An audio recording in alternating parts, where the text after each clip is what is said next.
Assalamualaikum warahmatullahi wabarakatuh.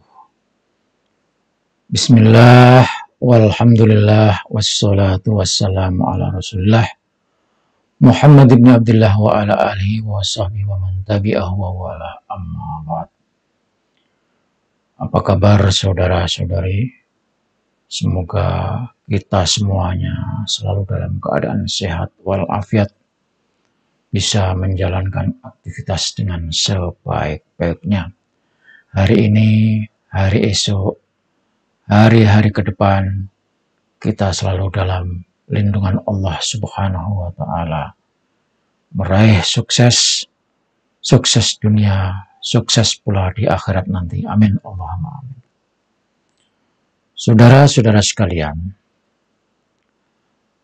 ada apa dengan para pembela Habib, terdiri dari para ulama, kiai, khususnya Nahdlatul Ulama, dan para mukibin, juga warga Nahdlatul Ulama?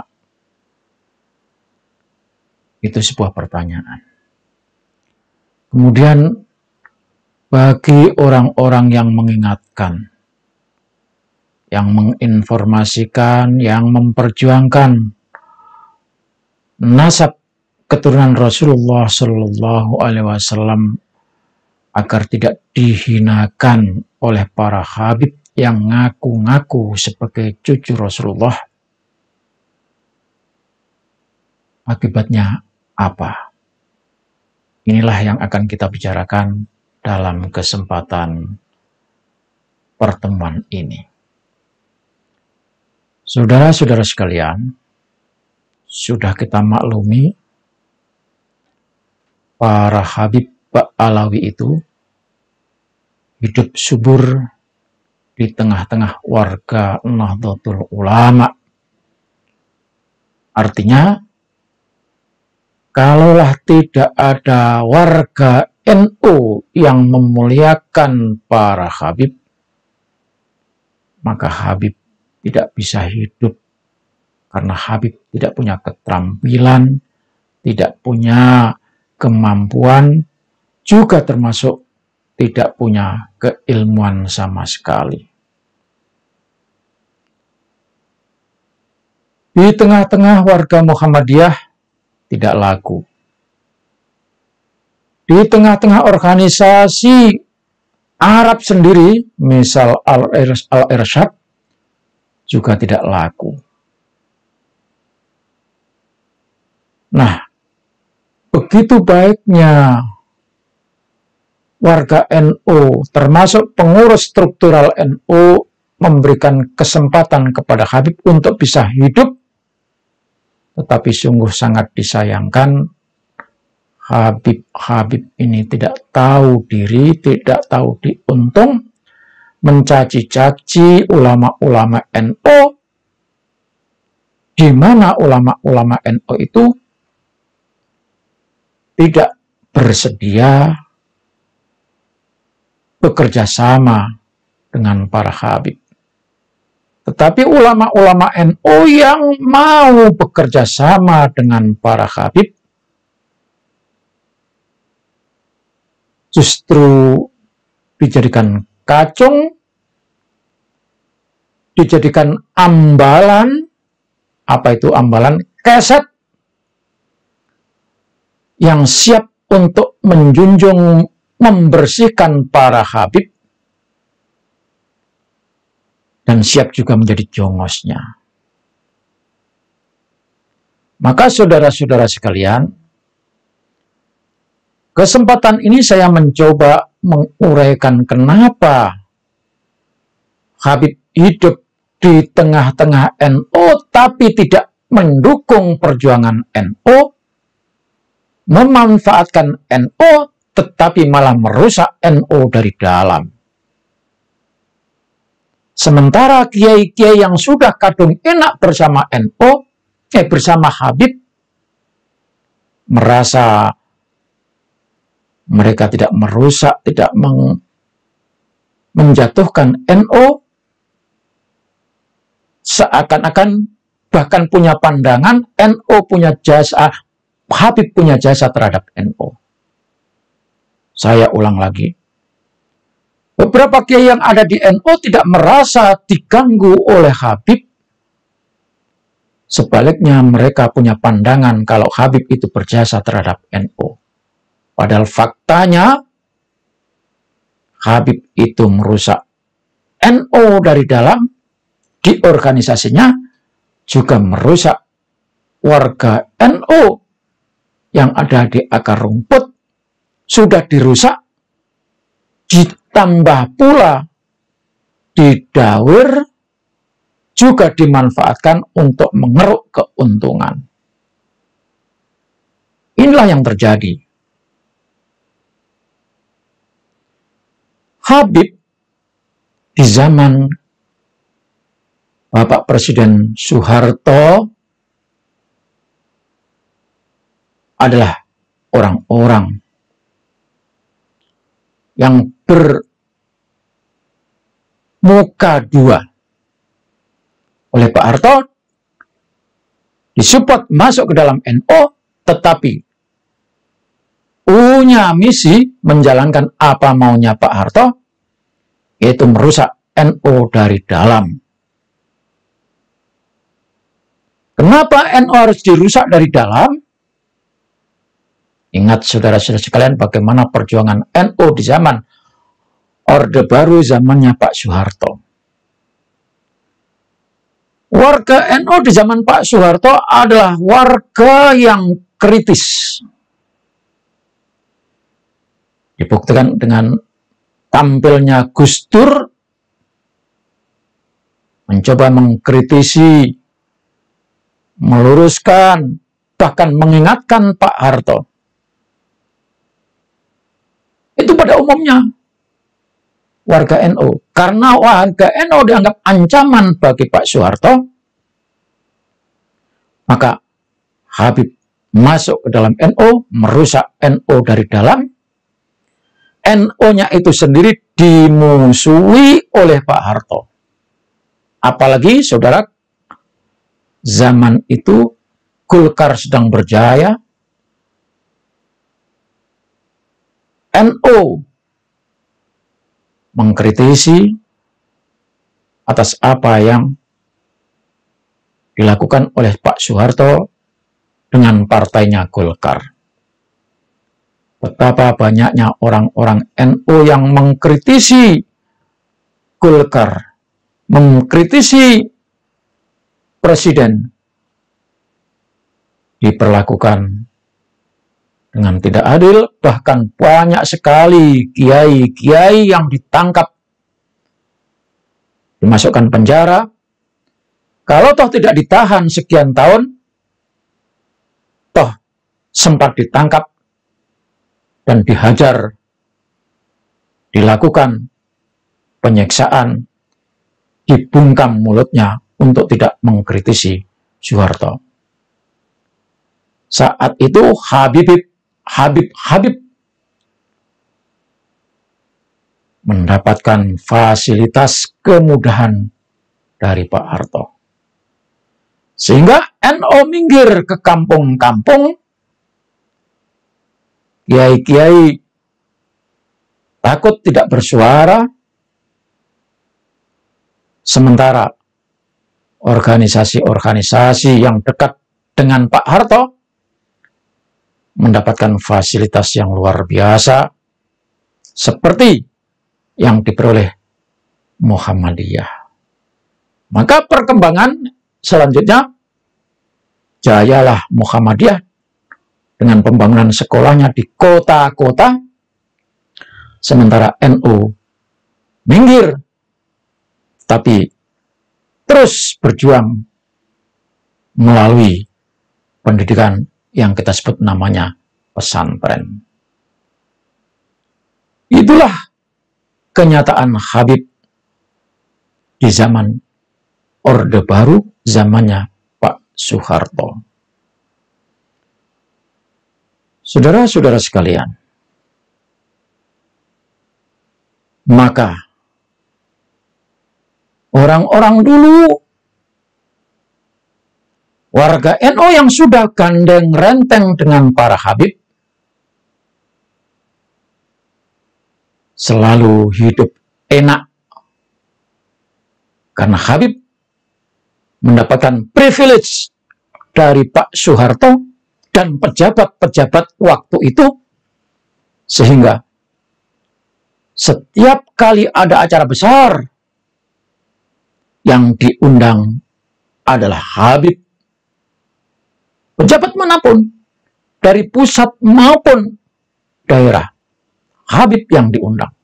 Nah, dalam kesempatan ketika Habib diundang, maka kiai-kiai yang bergandeng renteng dengan Habib tentu diajak serta. Maka kiai-kiai macam itu juga bisa menikmati apa yang dinikmati oleh para Habib.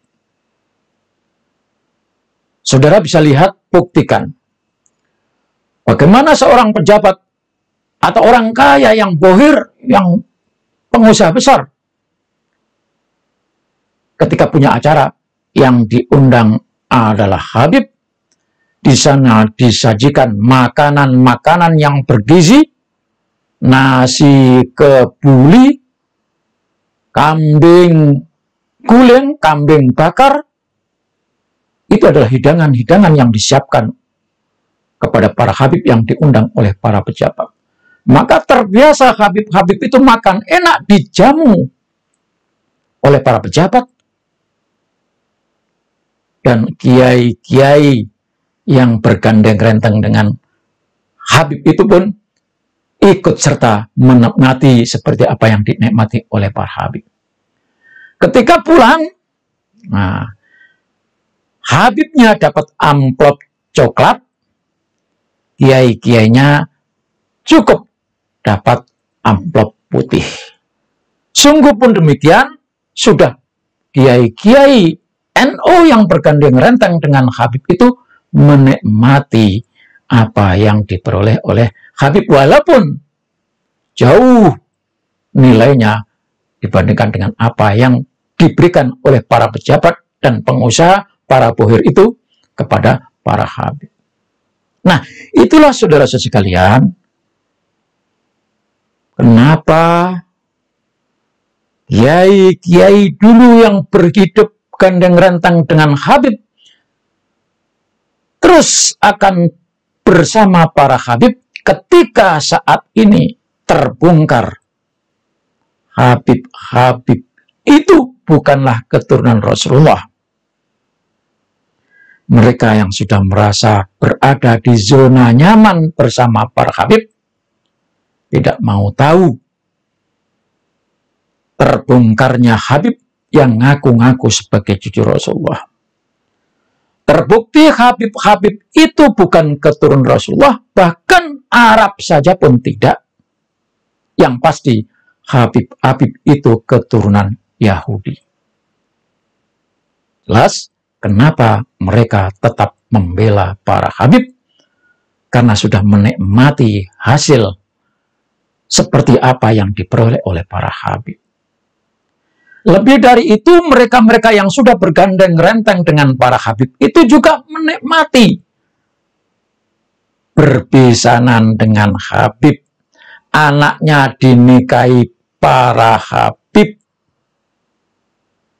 Ya, walaupun mereka yang laki-lakinya tidak bisa menikahi anaknya para Habib, tetapi para Habib itu anak laki-lakinya bisa mendapatkan anak para kiai.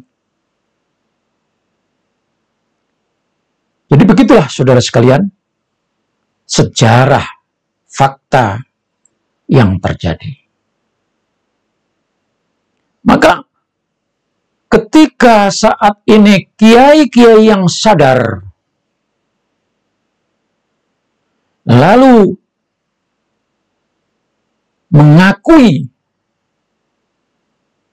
kalau Habib bukan keturunan Rasulullah, kemudian kesadarannya itu membangkitkan semangat untuk menyebarkan kebenaran, memberitahu kepada masyarakat, kepada umat, kalau Habib-Habib itu bukanlah keturunan Rasulullah. Orang-orang yang berjuang menjelaskan kepada masyarakat, memberitahu kepada rakyat kalau Habib itu bukan keturunan Rasulullah. Mereka adalah orang yang sadar saat ini, tetapi memang saudara, mereka ini memperoleh resiko. Ada resiko yang harus dibayar ketika tidak lagi mengakui Habib sebagai keturunan Rasulullah.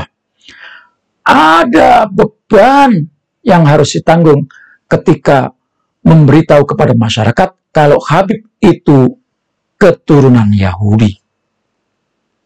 Apa resikonya? Oh, resikonya banyak sekali. Jadi orang-orang atau kiai-kiai yang memperjuangkan anak keturunan Rasulullah agar tidak dihinakan oleh para Habib, menjelaskan kepada umat kalau Habib itu bukan keturunan Rasulullah, sungguh teramat besar risikonya yang ditanggung oleh kiai-kiai yang berjuang pelurusan nasab Habib itu. Apa risikonya? Yang pertama, pasti tidak bisa lagi makan enak bersama para Habib, karena sudah pasti ketika Habib diundang para pejabat, ulama-ulama itu akan ditinggalkan oleh para Habib. Ya, itu yang pertama. Kalau sudah ditinggalkan para Habib, sementara para Habib itu dekat dengan bohir, dengan orang-orang kaya, dengan pengusaha, maka resiko yang kedua dialami oleh kiai-kiai yang berjuang pelurusan nasab itu sudah pasti tidak ikut terbawa bertemu dengan para bohir, tidak akan dibawa bertemu dengan para pejabat,